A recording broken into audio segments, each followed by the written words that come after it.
Welcome back to Built Fabrications, and today we've got Julia's 79 F150 up on the lift, and we're going to be digging into that front axle and replacing the inner and outer seals as well as the ball joints.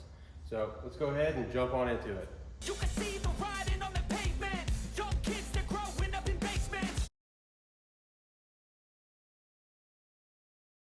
You guys, man, take it easy on this RTV. It's not that big of a deal. You know, it had RTV that was stuck on this ring gear. And then there's a whole bunch of it that's gooped up here in the bottom of the pan. There's a bunch of trash in there too, from, I assume, these axle seals being shot and getting a bunch of mud and water and whatever else inside of there. But you don't need that much RTV. I mean, it's gonna be a ton of work to get all this off, to scrape it off and clean it out of the case, but it's off. Now that we have the cover off, we're gonna go ahead and start tearing them down this axle. We'll do both sides. Obviously, I'll only show you guys the one. It's just going to be the same process on both sides. But we'll get this truck jacked up and then start digging into that. Ladies and gentlemen, brake hardware is not optional. There's supposed to be a bolt in here that holds this caliper on. It's literally the only bolt that holds this caliper on. It is not optional. Pay attention.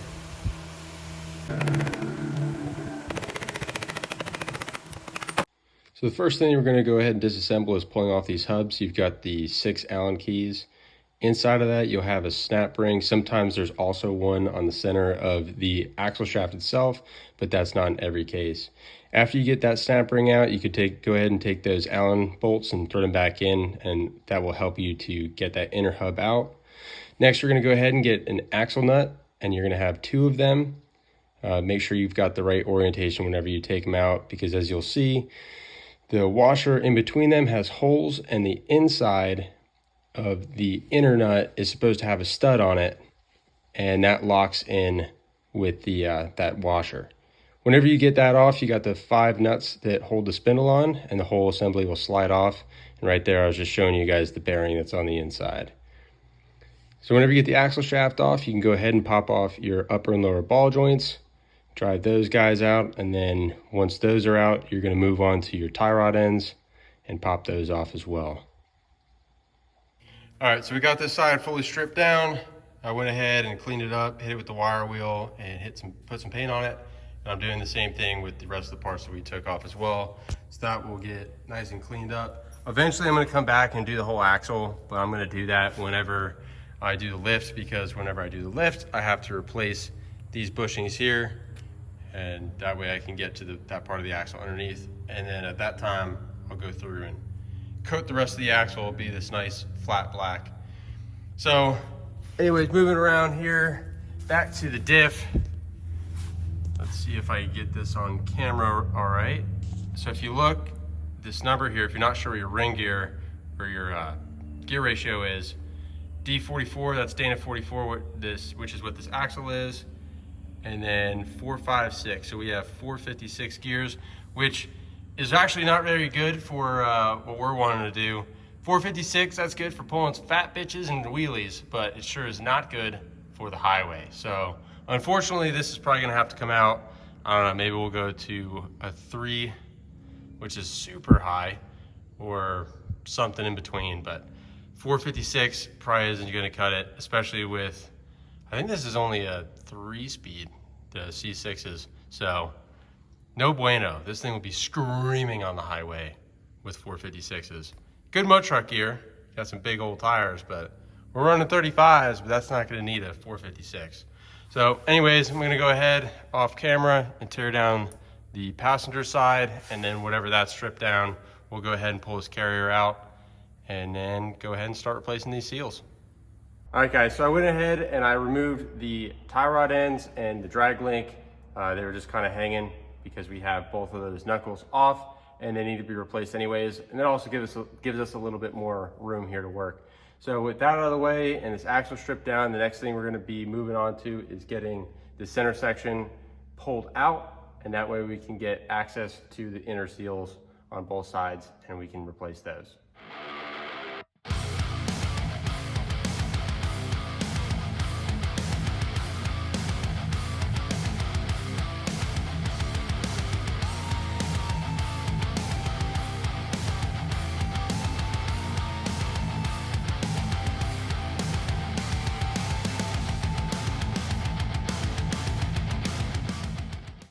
Well, in classic fashion, we got ourselves another problem. Went to go install the new seal, which is the part that everybody has on their website, Rock Auto, O'Reilly, AutoZone Advanced, and it's all wrong. This is the old seal that came out, and this new guy just falls in. It is not the right one.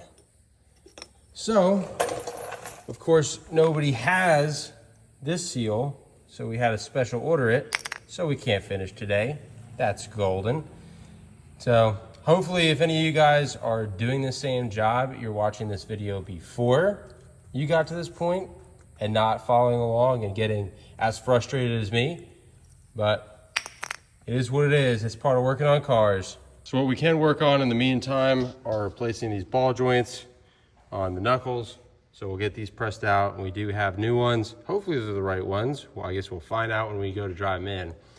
But we'll get those put in. I did hit some of these parts with some paint. But yep, so let's get these out and the new ones in. So we're gonna go ahead and move on to popping off the snap rings. You're gonna have one on the outside of that ball joint. A good ball joint press is key for this. It's a little bit tricky. I got creative with how I set up that press to drive the old ones out and the new ones in. And then just make sure that you put your Zerk fittings back in, and then your snap rings, your new snap rings, you're gonna have the one on the inside ball joint and then the one on the outside as well. Whenever you get your new ball joints driven in, go ahead, pop a nut on it and hit it with an impact. That gets it nice and tight. For the bottom is a little bit of a pain. I used a flat head screwdriver to hold it, to keep it from spinning, and then tighten it up the rest of the way. Then set your cotter pins and you're pretty much good to go on those. So the new seals came in. These are from Precision. Part number is 2300. Just verify before you do this what seals that you're gonna have, or maybe just get both, get them on order, and if this is not the right seal and the other one is correct, go ahead and return these. The other one is gonna be part number 5131. So these are more common. I've only seen these ones used in this specific vehicle. Dana 44s are used in a whole bunch of vehicles. So I don't know, maybe play it safe, get both, return the ones you don't need. To drive in the seals, you're gonna wanna go ahead and get one of these specialty tools. It definitely makes it a lot easier. It just presses from one side to the other, and it makes pretty easy work out of doing this. You can do it without one, but it's a little bit of a pain in the butt, so I would definitely highly recommend getting one. All right guys, so it's actually been a little while since I filmed that first half of this video, the disassembly of this axle. And in the meantime, I went ahead and I got some lift kit stuff done, and I re-geared this front axle here. And all that's gonna be, it's all recorded and it's gonna be posting here to the channel pretty soon. However, it didn't really make sense. I got set back with not having some of the parts that I needed, and then it also didn't really make sense for me to tear down the axle as we're doing right now, and then put the other old gear in just to go ahead and tear down the whole axle again to change it in a video after this. So I went ahead and I got that done first, and like I said, that will be on the channel here very shortly. But now we're gonna go ahead and get back to jumping on getting this axle reassembled. You saw the whole tear down, now it's time to reassemble it. All right guys, so I got the axle shaft slid back in, and the next thing that we wanna do is do our outer seals. So the first part of that is gonna be this rubber seal here. You're gonna have a flange side or flared end, and then one that's just squared off. The squared off side is going to be facing in towards the shaft. It's going to ride on this little lip. So we'll go ahead and install that now. And then the next thing, now that we have the seal on, is we need to press in the new spindle bearing, and then behind that is going to be the seal. So if you look, and I'll show you this again whenever we get it assembled, you have two ends. You got one that's got this open V, and the other part's flat. You're going to have the flat side facing the bearing. The open side here is going to be going in on this axle like that. It's gonna butt all the way up, but we're gonna go ahead and get this bearing pressed into the spindle first. So on your spindle here, you're gonna have a bearing that sits in here, and this is the spindle shaft. There's a few ways you could get it out. Some people will put something in from the spindle end and try to hammer it out if they get a screwdriver or something at the right angle. I had a lot of trouble doing that. I used all sorts of different tools to try to get it to pop out and it wouldn't come out. So what I ended up actually doing, I went over to my good neighbor's house, and he and I cut out the bearing, just put a relief cut in there and then chiseled it out, and that seemed to definitely work the best. So the next thing that we're going to do is go ahead and get this lined up, and then we'll get a socket or something that's about the same size as this bearing here, and we'll get it pressed in. All right, so whenever you press this bearing in, you don't want to set it all the way down to where it stops, but you do want to go a little bit past the surface, about the thickness of this seal here, so that way it lands smoothly in there without having really any kind of lip to it. So that's about what you want to go for whenever you press these back in. Before you go ahead and put on this inner seal, you have a thrust washer that you need to put on as well. You have two sides. You have one it's tapered here, and the other side's flat. You want to put the tapered side in on the shaft, in facing this way here. So whenever you get this on and seat it in there, then you could go ahead and put your seal on, and remember, groove side in. From this point, everything's just going to go in reverse order from the way that you put it together. So we're going to do our caliper bracket first. After that is going to be our dust shield. And then I went ahead and I put some grease on that bearing. And then we're going to go ahead and slide this in.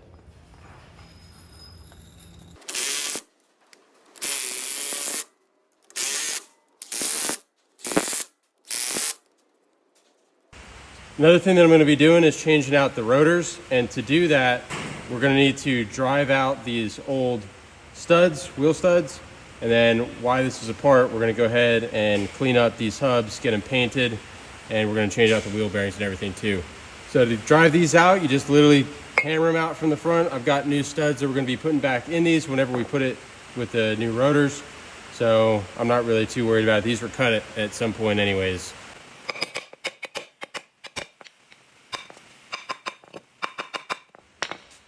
And it comes apart. So get this cleaned up. We got the old inner wheel bearing here too. We're going to be changing out the seals along with the bearings. All right, so we got our new rotor. We got our hub painted up. We're going to go ahead and drop this down in here. Getting these new wheel studs put in gave me a bit of a fight, so I ended up having to use my press and drive them in that way, get a little bit creative on how I set it up with that wheel hub on the front. But they're in, so the next step we're going to move on to is packing our wheel bearing, and then we'll install the seal, then we'll flip it over, get it installed on the truck, and then do the outer wheel bearing.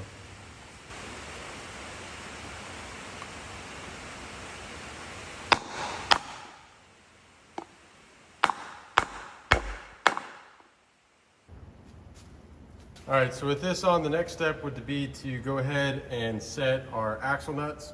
However, of course, once again, I'm at a bit of a dead stop. Well, not a bit, I'm at a dead stop. And the reason for this is I noticed that on the passenger side, I mean, this is the driver's side, you have two of these, if you recall from whenever we took it apart, with a washer in between that I can't find on the ground right now, but there's a washer that goes in between this, has a bunch of holes in it. Well, anyways, the axle nut for the passenger side, if I get this to focus, is cracked right here all the way through, and then on the back side you could see that, oh yeah, that's where it's through. There's another crack somewhere right here if I get it to focus. There's another crack that's right here. So this chunk's about to 86 on out of here, so that's not going to work for us. I already ordered a new set. I'm just going to get both sides, and it should be here in a couple days, so shut me down for tonight. So whenever that comes in, we'll jump back into it. One other thing too is I want to try to see if I can find it and show you guys on camera.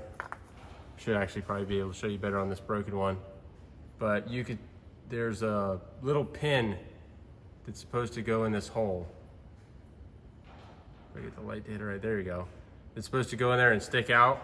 Well, we could see it's smooth. You can drive these out and then put something in there like a nail and cut it off so you had that little tab. What that does is on your washer, here it is. On your washer, you have all these little holes, and you can see you've got this little notch that slides onto your spindle and it won't let it spin. And then that pin would lock into here. And essentially that keeps your inner axle nut from possibly loosening up, which if that loosens up and falls off, your wheel falls off. So it's important to have that little stud in there, albeit a tiny little thing. It is important. So make sure that you guys don't skip that step. But I'll get back with you whenever I get my new axle nuts in. It's gonna come with new washers too, and then we'll get this thing wrapped up. All right guys, a few days and a hurricane later, and we got our new axle nuts in. So I'm gonna try to get this to focus, but you can see this stud here, right there.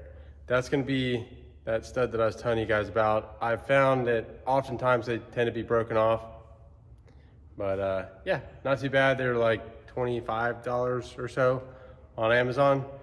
But this goes on the inside. This goes first with the pin facing in, and then you will have your washers with all the holes in it. This will go in next, and then your other lock nut that does not have the tab will lock down on top of this. So the first one you set for your wheel bearing tension, so you don't tighten it all the way down. Then you put the washer, then the outer one you want to crank down really tight, and that's just to be a jam nut so that it doesn't walk off. So I'm gonna get these things thrown in and we'll keep on going. Next thing we're gonna do is get in our new hub.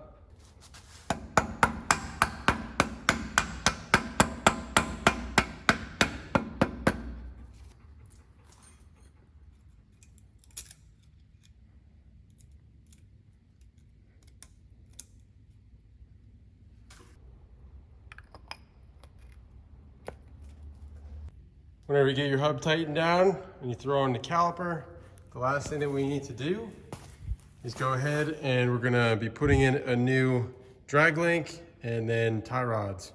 So that's what's here. I'm gonna get this unwrapped and get it tightened up. All right, we got all this in.